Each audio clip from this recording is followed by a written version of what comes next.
There's several issues here.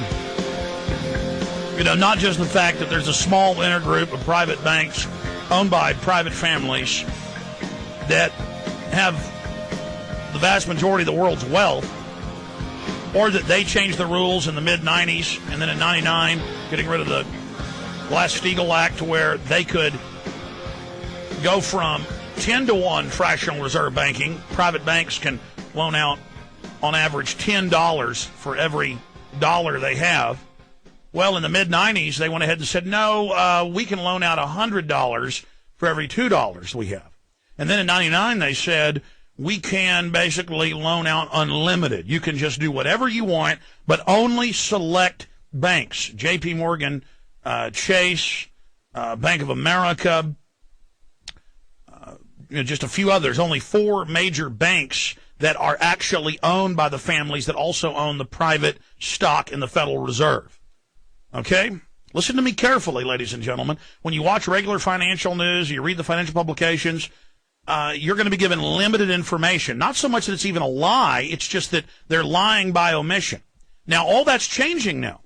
You open up, Bloomberg, you open up the Wall Street Journal, and it's all about New World Order, one world government, but, it's what's going to save you. Now, remember, a lot of you have been listening for 12 or more years. You remember me saying they are going to engineer a collapse of the dollar. I mean, back in the late 90s, I was ranting and raving with economists on about the derivatives bubble, which was tens of trillions then and could have completely bankrupted us. Now it's over 1,000 trillion conservatively, and that's even in mainstream news. Mainstream news is saying it's around 550 trillion in derivatives, but the high-level economists, Nobel Prize winners, former heads of the Treasury we interview, are saying, no, it's well over 1 quadrillion or 1,000 trillion, probably 1.5 quadrillion. And all the terms are wrong. They're telling the public that, it's a bailout. The big banks are in trouble. But Business Week, Monday, had a headline dealing with the fact that the credit card debt, over $1 trillion of it's about to come due, and that's going to be another big problem. But in that story that I covered on the weekday show ad nauseum, they admitted right there. Business Week said, actually, this group of less than 10 major international banks, 4 here in the U.S., they're actually flush in cash and liquidity, and this is really good for them. And they control the federal regulators. You have this merger of government and banking, and they go out and they're grabbing smaller insurance companies, banks, a lot of which are actually solvent. So to put it in layman's terms, the private families cut off the money supply about 1.5 years ago to corporations, the real economy, individuals. They issued this massive debt bubble by packaging toxic securities and other things and issuing themselves unlimited liquidity. Now they terrorize the public and say, the market's going down, the economy's in trouble, there's a credit freeze on, a credit crisis, because banks don't trust each other. And then the very banks that are working with Henry Paulson and others are given well over $1 trillion. And the news, by the way, now is admitting the bailout's $5 trillion.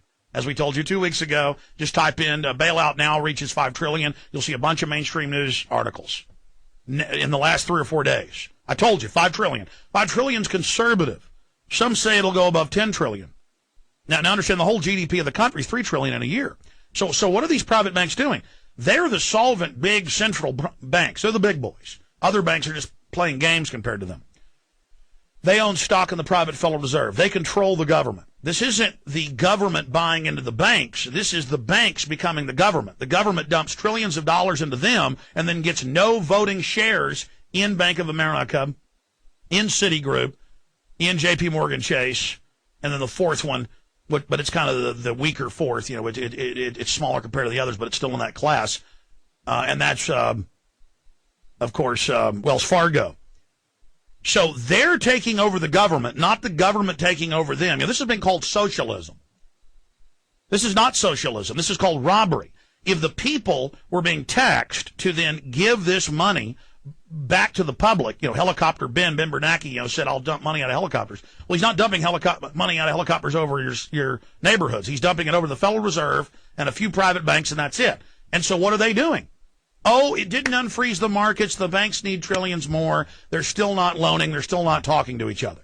But last Monday, 7 days ago, they did meet with Henry Paulson behind closed doors, and the media said, oh, it's secret. And even CNBC, to their credit, said this is completely illegal. This is out of control. They're having secret meetings and not telling the public what's going on. And Henry Paulson is giving over $25 billion with Mr. Kashkari, his former VP, is the guy he appoints to hand out the $1 trillion+ bucks so far. And they're handing a bunch of it out to Goldman Sachs. And you've got Robert Rubin, who changed the rules in 95 and again 99.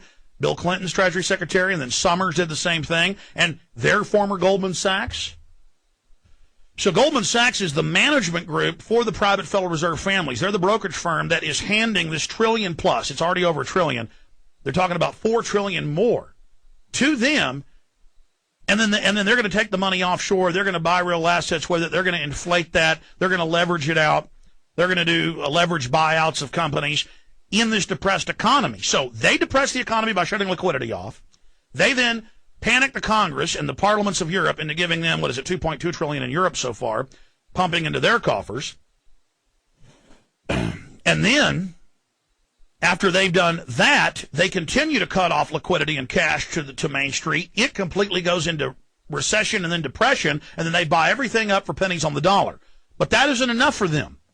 In the short term, they can use the dollars and the euros while they still have some value, though they're massively devalued because of inflation, issuing too many of them. In the short term, they can buy everything up, but in the midterm, a year to 2 years, 25 to 30% compounded inflation. We're already at 15% a year. You know, they'll tell you, the government will tell you it's 6.5, but every mainline economist says, it's more like 12 to 16. I'll just say 15. The point is, you're talking 25, 30% by next year, compounding year after year. And that's in Bloomberg today. The World Bank, you can go read it. ECB's noteworthy, see global tripolar currency system evolving. And it says right here that they're skeptical the U.S. dollar's centrality can be revived. And they go on to say we see the dollar fully collapsing in the next few years. And so they say we need a new global currency system, but people still want to see the color of their money, you know, pink, blue, green, whatever it is, different parts of the world, brown. So we'll control it and control the issuance of it, controlling those nations fully, and then those banks will be paid interest for the right for the government to issue currency. So you pay your global taxes, always indirectly to the private banks, the private intergroup, less than 10 worldwide, 4 in the U.S., but now you're going to be paying basically many more taxes, including a carbon tax and a Tobin currency trade tax. So it's going to get into all sorts of different types of money transfers and stock transfers, not just the original Tobin.